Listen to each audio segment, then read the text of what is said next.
ज्योतिष में संतान प्राप्ति का योग, संतान की संख्या तथा पुत्र पुत्री का अनुमान पंचम भाव और उससे जुड़े ग्रहों को देखकर लगाया जाता है। संतान योग देखने का मूल आधार पंचम भाव संतान बुद्धि और पूर्व जन्म के पुण्यों का भाव है। पंचम भाव का स्वामी और उस पर दृष्टि डालने वाले ग्रह स्थिति बतलाते हैं कि संतान होगी अथवा नहीं। बृहस्पति अर्थात गुरु की यदि बात की जाए तो प्राकृतिक संतान कारक ग्रह माना जाता है बृहस्पति को। गुरु शुभ हो, बलवान हो और पाप ग्रहों से मुक्त हो तो संतान सुख अच्छा रहता है। संतान प्राप्ति में सहायक भाव द्वितीय भाव जो कुल के विस्तार का है, नवम भाव जो पुण्य और भाग्य का है, 11वां भाव लाभ और इच्छापूर्ति का है। इन भावों की भी स्थिति महत्वपूर्ण मानी जाती है।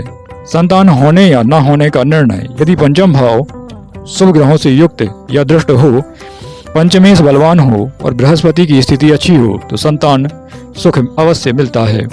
यदि पंचम भाव व पंचमेश पाप ग्रहों शनि राहु केतु मंगल से पीड़ित हों और गुरु निर्बल हो तो संतान सुख में विलंब या बाधा आ सकती है। पुत्र या पुत्री का भेद सूर्य गुरु और मंगल की प्रधानता पुत्र योग अधिक बना देती है। चंद्र शुक्र राहु या केतु की प्रधानता पुत्री का योग बना देती है।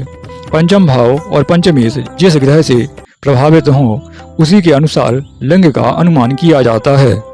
संतान की संख्या निकालने का नियम यह है कि पंचम भाव पर दृष्टि डालने वाले ग्रहों की संख्या और उनकी शक्ति अनुसार संतान की संख्या का अनुमान किया जाता है। उदाहरण के लिए यदि पंचम भाव पर 2 ग्रहों की दृष्टि हो और पंचमेश बलवान हो तो कम से कम 2 संतानों का योग माना जाएगा।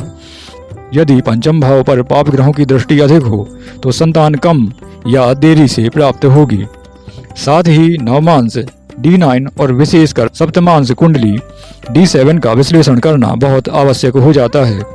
D7 से संतान की संख्या, पुत्र पुत्री और सुख दुख की स्थिति समझी जा सकती है। संतान में विलंब या कष्ट का योग, शनि राहु केतु का पंचम भाव या पंचमेश पर प्रभाव, गुरु का नीच होना, शत्रु राशि में होना या पाप दृष्ट होना, पंचम भाव का 6ठे 8वें या 12वें भाव से संबंध होना, यह संतान में विलंब या कष्ट का योग दिखाता है। संक्षेप में यदि बात की जाए पंचम भाव पंचमेश गुरु की स्थिति से संतान प्राप्ति का योग बनता है। पुत्री या पुत्र का भेद पंचम भाव पर प्रभाव डालने वाले ग्रहों से निकलता है। संतान की संख्या का सटीक अनुमान सप्तमांश D7 कुंडली से लगाया जाता है।